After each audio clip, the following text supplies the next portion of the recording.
Elect to the Commission on Appointments as members Romeo M. Acop, Eddie Bong, G. Plaza, Roy M. Loyola, Arnie Fuentabella. Bakit di na lang po natin galingan? Total, meron naman po tayong 3 taon pa para ipakita na tayo ay mahusay din sa pamamalakad. Yamsuan, Solomon R. Chungalao, Elizalde S. Co. Mr. Speaker, you enumerated earlier that the Supreme Court has added new rules on impeachment. Specifically, the furnishing of a copy of the articles of impeachment along with the evidence, pieces of evidence to the one impeached. Is that correct, Mr. Speaker? That is correct, Mr. Speaker. And along with that, you also said that each signatory to the impeachment complaint should have read in its entirety the articles of impeachment before signing it. And in your own opinion, it is another rule added by the Supreme Court. That is what the Supreme Court stated, Mr. Speaker. And our distinguished colleague, Ma'am Laila De Lima, said that due process is not needed here in this particular case. But in my personal opinion, Mr. Speaker, due process is intrinsically embedded in all judicial, even administrative processes. It need not be construed specifically in the Constitution. Halimbawa po, kung tayo ay magtatanggal ng empleyado sa kumpanya,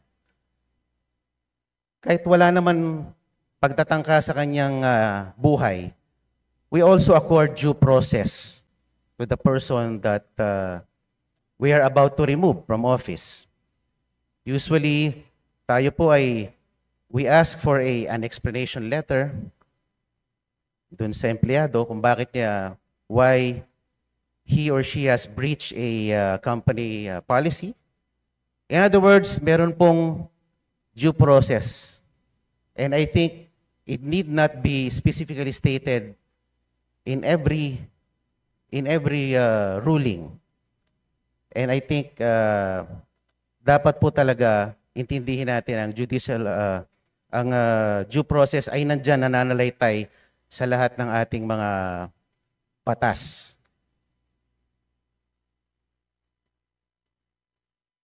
Mr. Speaker, ang impeachment po ay a class of its own.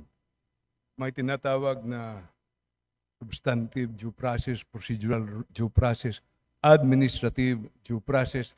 At dito naman sa impeachment, sinasabi po ng kanina sa interpellation na ang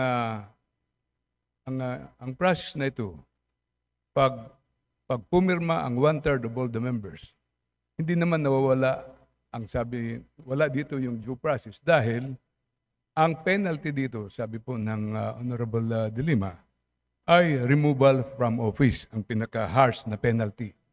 Hindi yung katulad sa criminal or administrative. Pero, Madam Speaker, sa ganang impeachment po, ay pag pumirma po ng 1/3 of all the members of the House at sinumiti po ito sa Senado, nandoon pa rin ang due process.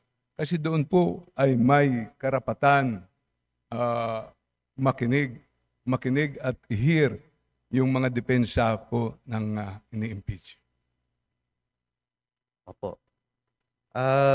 Kung ito pong impeachment ay alang-alang sa accountability, hindi po ba dapat natin habulin ang Vice President sa Ombudsman at sa ibang mga korte? Sapagkat sa tingin ko, kung ang sanction lang ng impeachment ay tanggalin ang Pangulo sa kanyang pagkakaupo, hindi po siya mananagot ng maigi dun sa kanyang alleged misuse of confidential funds. Di ba dapat managot din siya sa kanyang di umano'y idinispalto na pera. Di po ba? We should seek other remedies like cases before the ombudsman at ano pang mga korte. Madam Speaker, yung privilege speech ko po ay hindi po tungkol sa paghahabol sa Vice President.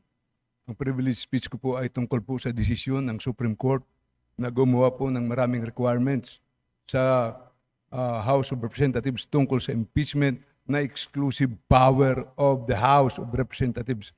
Ganun po ang aking binitawang privilege speech, Madam Speaker. Just to reiterate, the topic of the Honorable Marcelo Libanan, our Minority Leader, is Senate action to archive the impeachment case of Vice President Sara Duterte. Mr. Speaker, distinguished Minority Leader, yung po bang sinabi ng Korte Suprema ay are we being precluded to initiate impeachment complaints or we're just being taught on how to file a correct impeachment complaint by complying with procedural steps? Tayo po ba'y binabawalan talaga ng Korte Suprema o tayo tinuturuan lamang kung paano maghain ng tamang impeachment complaint? Before the Minority Leader responds, since the question of the Honorable Marcoleta is directed towards the action of the 19th as well as the 20th Congress, may we request the Senior Deputy Majority Leader to respond? Madam Speaker, we appreciate the exchange of the gentlemen regarding the impeachment as well as the decision of the Supreme Court. May I be allowed to raise a point of order, Madam Speaker? May we know the point of order of the Majority Leader? Madam Speaker, the discussion has been towards whether or not the House can exercise certain powers, especially in initiating impeachment complaints. However, may I remind our members that we have a pending motion for reconsideration with the Supreme Court. Thus, we cannot discuss the same with finality this afternoon during the privilege hour. May I request the gentlemen if we can hold further deliberations, heated deliberations in the future, so that we can wait until our motion for reconsideration has been decided with finality by the Supreme Court. What does the Honorable Marcoleta say? May I proceed with my manifestation, Mr. Speaker? Madam Majority Speaker, Leader. can we let the Honorable Marcoleta finish his manifestation before we proceed to the next speaker to avail of the privilege hour? Thank you, Madam Speaker. Majority Leader, I believe the Honorable Libanan as well as the other members of the House are actually, we have 22 members listed for the privilege hour. That's right, Madam Yeah, Speaker. so I believe a manifestation can be taken up at the appropriate time once the privilege hour has been closed. Madam Speaker, I have already registered my intention to make a manifestation. Madam Speaker, a manifestation would be in order.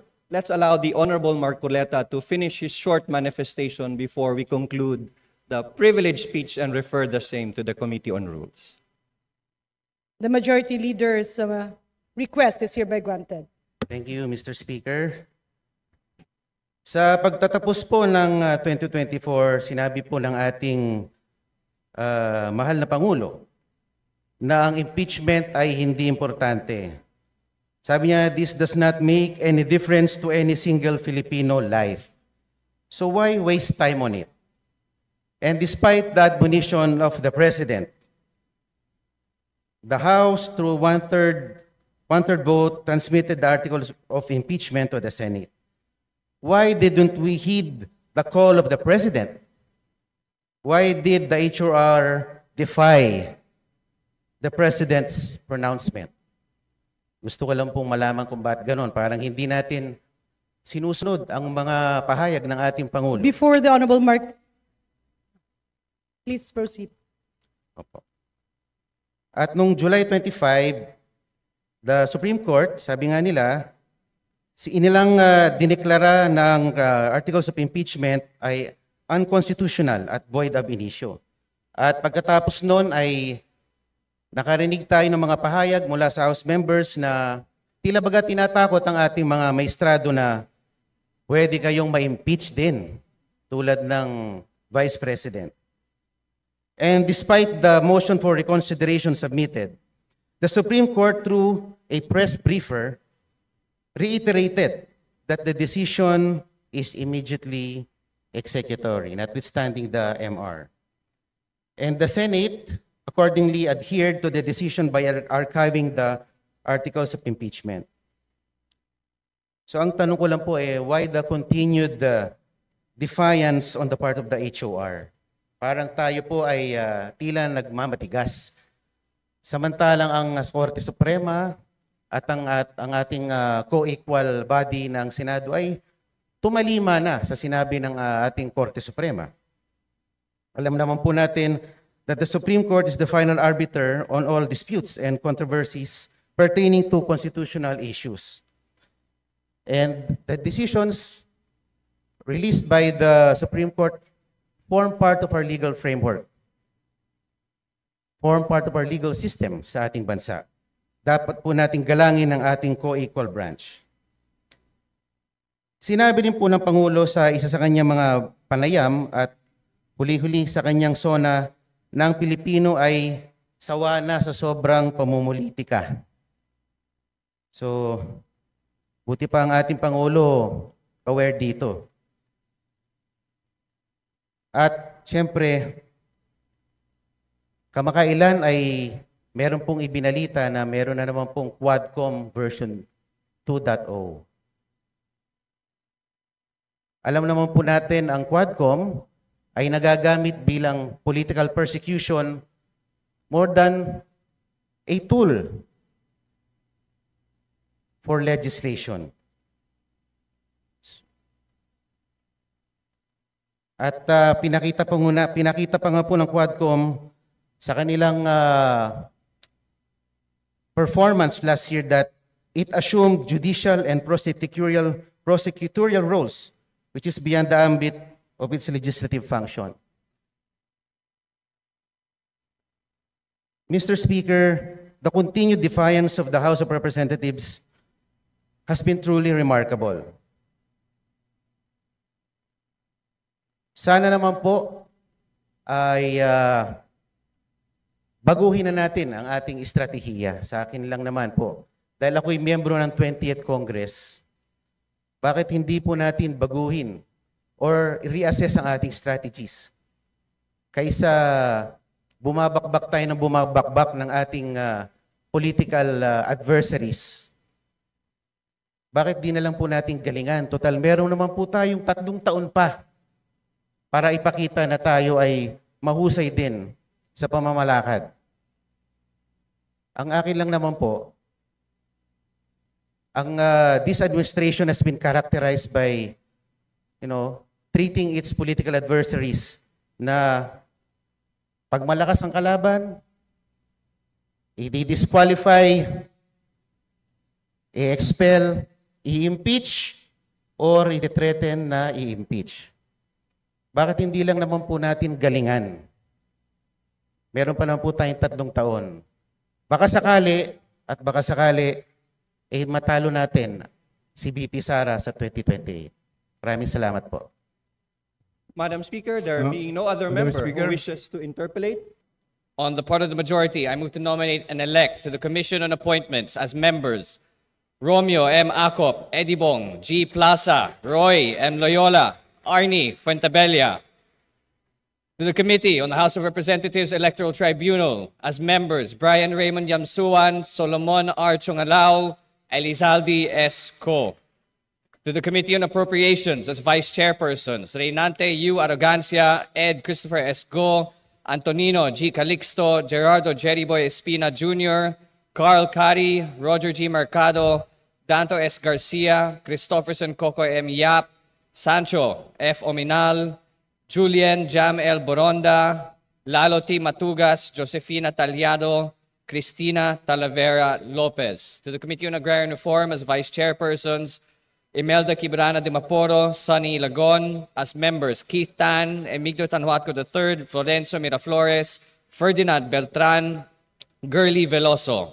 To the Committee on Agriculture and Food as Vice Chairpersons, Eddie Bong Plaza, Tsuyoshi Horibata, Alfredo Marañon III, Jude Asidre, Alfredo Garbin Jr., Brian Poe. As members, Solomon R. Chungalao, Arnie Fuentabella, Lolita Javier Reynante Arrogancia, Jaime Coanco, Mark Coanco, Marie Escudero, Timothy Caiton, King Colliantes, Jesus Marquez, Alfelito Bascug, Danilo Domingo, Agustina Dominique Pancho, Dimsar Sali, Miguel Villafuerte, Francisco Barzaga, Carlos Loria, Sun Shimura, Vincenzo Villafuerte, Rosalie Salvame, Rudy Kawagdagan, Romeo Momo, Bernadette Barbers, Munir Arbison, Caroline Tanchay, Milagros Aquina May, Nina Francesca P. Lacson, Cristina Talavera Lopez, Henry Ominal, Jr., Andrew Romualdez, Kenneth Tereng, Gurley Veloso, Manuel Manmanco.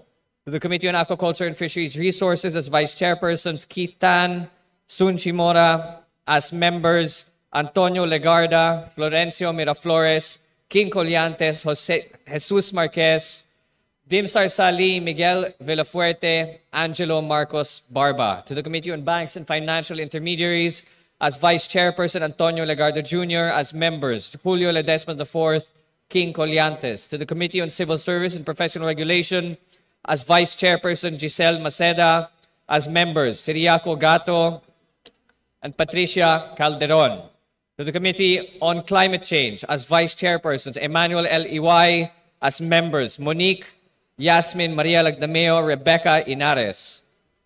To the Committee on Constitutional Amendments, as Vice Chairpersons, King Colliantes, and as member, Emilio Tanhuatco III.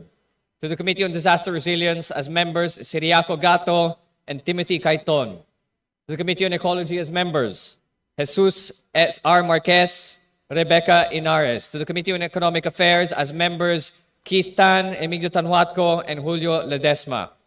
To the Committee on Energy, as Vice Chairpersons, Arnie Fuentabella, Florencio Miraflores, Mark Anthony Santos. To the Committee on Government Enterprises and Privatization, as members, Arnie Fuentabella, Emilio Tanhuatco III, and Jesus Marquez. To the Committee on Health, as Vice Chairperson, Marlesa Doc Marley Hofer Hasim. To the Committee on Housing and Urban Development, as Vice Chairpersons, Kenneth Gatchalian, Mark Anthony Santos, Katrina Reco Chuatay. As members, Solomon R. Chungalao, Arnie Fuentabella, Roman Romulo, Jose Alvarez, Jose Garcia. To the Committee on Interparliamentary Relations and Diplomacy, as Vice Chairpersons, Rebecca Inares and Jocelyn P. Tulfo. As members, Mercedes Alvarez, Emilio Tanhuatco III, Patricia Calderon, King Colliantes, and Dennis Hernandez. To the Committee on Justice, as Vice Chairperson, Jose C. Alvarez. As members, Emilio Tanhuatco III and King Colliantes. To the Committee on Labor and Employment, as Vice Chairpersons, Mark Anthony Santos. As members, Roman Romulo, Julio Ledesma, King Colliantes, Emmanuel Iway, and Jocelyn Tulfo. To the Committee on Legislative Franchises, as Vice Chairpersons, Jose Arturo S. Garcia, Jr., and as members, Mercedes Alvarez, Noel Rivera, Emilio Tanhuatco III, Monique Lagdameo, King Colliantes, and Mark Anthony Santos. To the Committee on Local Government, as Vice Chairpersons, Monique Lagdameo and Julius Cesar J. Vergara. As members, Roman Romulo, Mercedes Alvarez, Jose Garcia, Dennis Hernandez, Jesus Marquez, and Mark Anthony Santos. To the Committee on Metro Manila Development, as Vice Chairperson, Ralph Wendell P. Tulfo. As members, Roman Romulo, Jose Garcia, Monique Lagdameo, Dennis Almario, Giselle Maceda, Mark Anthony Santos. To the Committee on Micro, Small, and Medium Enterprise Development, as members, Emmanuel Iway, Rebecca Inares. To the Committee on Muslim Affairs, as Vice Chairpersons, Imelda Dimaporo. To the Committee on National Defense and Security, as Vice Chairpersons, Mercedes K. Alvarez. To the Committee on Natural Resources, as Vice Chairperson, Alexander T. Pimentel. As members, Solomon Chungalao, Arnie Fuentabella, Siriaco Gato, Mark Coanco, Jose Garcia, and Mark Anthony Santos. To the Committee on North Luzon Growth Quadrangle, as Vice Chairperson, Siriaco Gato. As members, Solomon Chungalao, Ian D., Eleanor Bulut Begtang, Mark Coanco, Ron Singson, Timothy Caiton. To the Committee on People's Participation, as members, Solomon R. Chungalao. To the Committee on Population and Family Relations, as member, Roman T. Romulo. To the Committee on Poverty Alleviation, as member, Salvador A. Plato. To the Committee on Public Works and Highways, as Vice Chairperson, Munir Arbison, Ronald Singson, Jesus R. Marquez. As members, Solomon Archungalao, Siriaco Gato, Mark Cojuangco, Jose Garcia, Noel Rivera, Emigdio Tanhuatco III, Kenneth Gatchalian, Emmanuel Iway, and Mark Anthony Santos. To the Committee on Revision of Laws as members, Keith Tan and King Colliantes. To the Committee on Rural Development as members, Wilfredo Enverga and Timothy Caiton. To the Committee on Science and Technology as members, Romanti Romulo and Mark Cojuangco. To the Committee on Senior Citizens as Vice Chairpersons, Jose Alvarez, Rosalie Salvame. As members, Timothy